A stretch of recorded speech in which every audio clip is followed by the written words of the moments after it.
Welcome back to the channel. I appreciate you all for rocking with me, and I may not be able to repay you with today's content, but I promise you I will try. So let's get into it. Today I want to do a short video, man, of a young mother who recently went viral after posting a video about her daughter's birthday party, and nobody showing up. Right? She was distraught. And what's disturbing isn't just that it happened, right? It's that we're seeing stories like this more and more.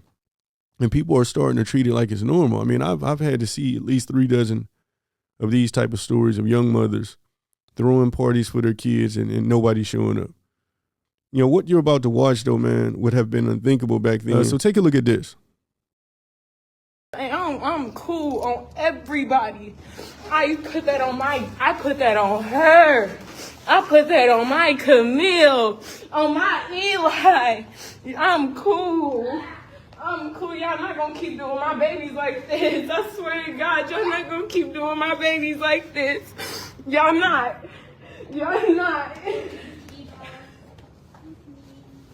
Cause we show up every time y'all invite us to something. We show up and we come and we bring gifts. Even if we don't have gifts to bring, we come, bro.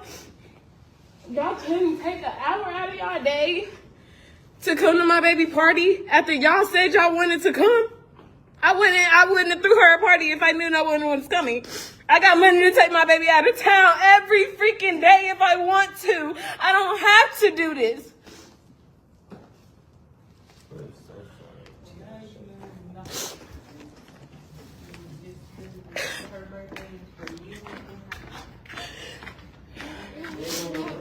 I bought my baby a car. What is you talking about? A tea party? What are we talking about? And no one came. Y'all are wrong. All this food. So after watching that, man, the real question isn't why didn't people show up that day? The real question is this: what happened in the last 18 years, right? There was a time even when family didn't show up, somebody still did. Neighbors came, parents came from down the block, right? The kids your child played with outside or at school came.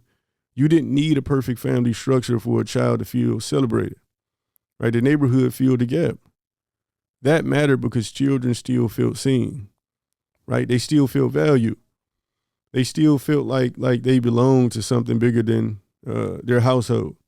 That's one of the most significant differences between then and now. It's not just that family stopped showing up.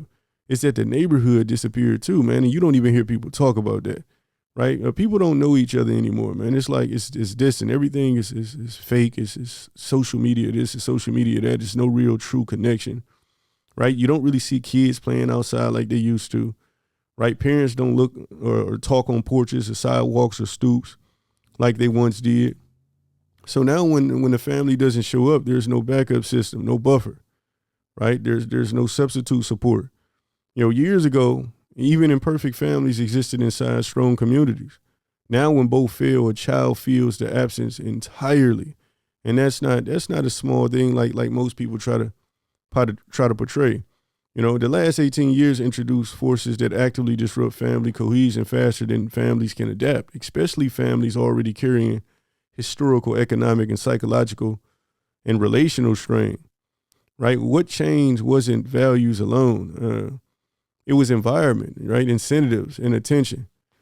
Now let's talk about, the long answer, man. Like, smartphones and social media fractured real world bonding, right? From 2007 to 2012, smartphones became universal. Right? From 2012 to 2016, social media shifts from connection to performance. And from 2016 to present, right, it turned into algorithmic outrage, comparison culture, and constant visibility. Black families historically relied on extended kin networks. Now, I want y'all to take that in consideration. Take that. Black families historically relied on extended kin networks. When I was coming up, man, most people in my community, I'm talking about the guys that I ran with, were raised by their grandparents, right? They were raised by their aunties or their uncles. That's an extended kin network. It wasn't anything, man, for a mother to call her sister to say, look, I need you to get the kids for a little bit. That's how close everybody was. right? We relied heavily on extended kin networks. Now you got sisters and brothers that can't stand each other. So we hit in that department. You know, that was real strength. But those networks depended on physical presence, man. It depended on rituals and shared time, right? We committed to that.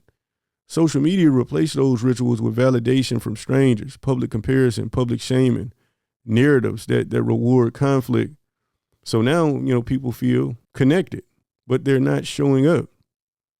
It's false. It's not really connection. It feels like connection, but it's not really connection. I read something, man, a while back that said behavioral research consistently shows that increased screen time is linked to lower in-person interaction, weaker family bonds, and higher relational conflict. You cannot maintain family cohesion when attention is constantly hijacked, right? Everybody's distracted. You got mothers that won't even call their daughters to check in on their daughters. You got fathers that don't care nothing about what their sons is out in the streets getting into. And again, I want to say it, man, you cannot maintain a family cohesion when attention is constantly hijacked. That's not an opinion, man. That's behavioral science, right? The Great Recession didn't just reduce wealth, man. It froze progress. We're talking about post-2000 to 2008 to reality, man. Like, black families lost a disproportionate share of household wealth after 2008, right? The median black household wealth remains dramatically lower than that of other groups, right? You're talking housing, child care, healthcare costs. It all have surged, man, but the pay has remained the same. So now you have two parents working, you still struggling, always tired, always stressed. And here's an uncomfortable truth, man. When people feel behind, they feel overwhelmed, they feel ashamed, they withdraw. They stop showing up. They avoid gatherings, man. They disappear quietly. Poverty doesn't just break homes, man. It breaks the ritual. And I think this is what they intended for it to do. Birthday parties, reunions, Sunday dinners, those don't just vanish loudly, man. They fade, right? We love those days where we got together and we enjoyed one another, and they disappeared, and mainly because of hardship, man. People, a lot of the comment section was saying that, okay, cut everybody off, your aunties, your uncles, your cousins, they're all jealous of you. Man, they're just in over their head and probably struggle. Man, I mean, people act like they don't know what's going on out here, man. People have I watched a story a few days back, man, where a young guy passed away because he had to choose between his inhaler and rent, and he decided to pay his rent, and he passed away, man. Come on, we can't have that. So I believe that the one of the largest contributing factors, and what we're seeing is just an enormous struggle that so many families are under in this time, right? Right? We have the mistrust between men and women that's just outrageous right now, right? And the kids, man, they're stuck in unresolved adult conflicts. Man, there was a time, man, my auntie would look at me and my uncle would look at me and say, "Get out our mouth." Now, I didn't listen, man, but they made sure that they made a collective effort to make sure that we wasn't within ears range to be listening to adult conversations. I mean, you got these people today, they have full-blown conversations in front of the kids. They're not trying to shield them away from nothing, right? So that's kids stuck in unresolved adult conflicts, right? When mama got an issue with her sister, the kids know about it. When daddy got a problem with his brother or his father, the kids know about it, right? And then we got the biggest thing, man, is grandparents, stepping in too late. The grandparents is in the club standing on couches and they 60. Come on, man. It's now disagreements become toxic. You can't even disagree with somebody without them calling you toxic now. Boundaries become exit ramps. Okay, I got a boundary now. You got family, don't even want to deal with you, right? Protecting my peace replaces reconciliation, right? Sometimes it ain't really about protecting your peace. Sometimes you have to do the hard thing. Can we sit down and have a conversation? You got too many adults running around today, man, that can't even talk to each other. They don't even know how to conflict resolute.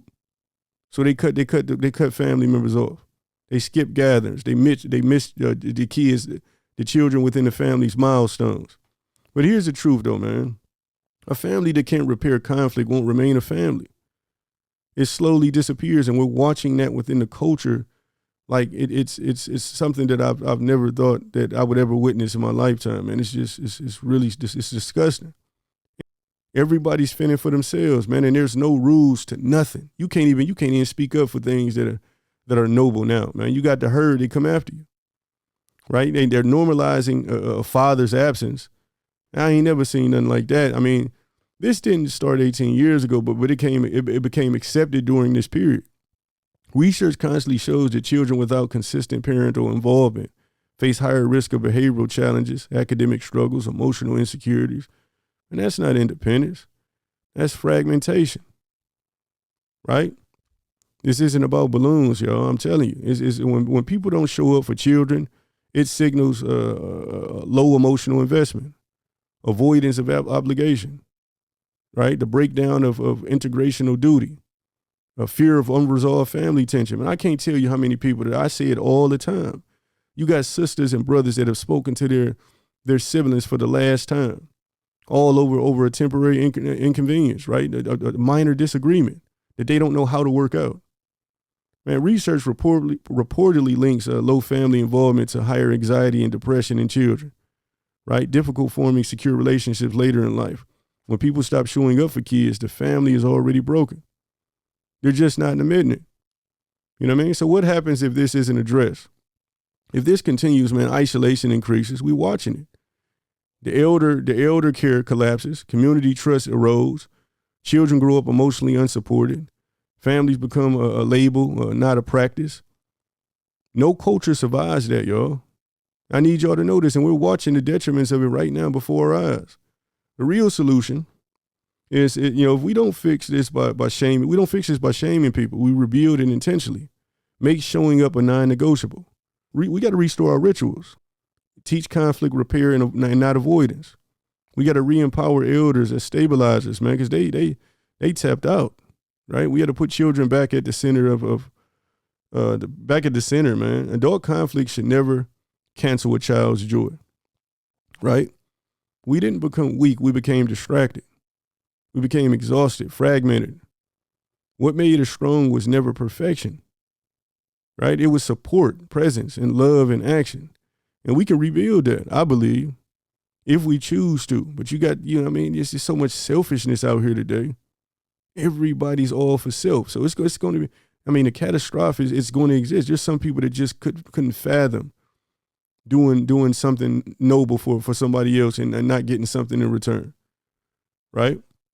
So my question is this, man. When does showing up for our children become optional? And if family and community aren't worth inconvenience anymore, what is?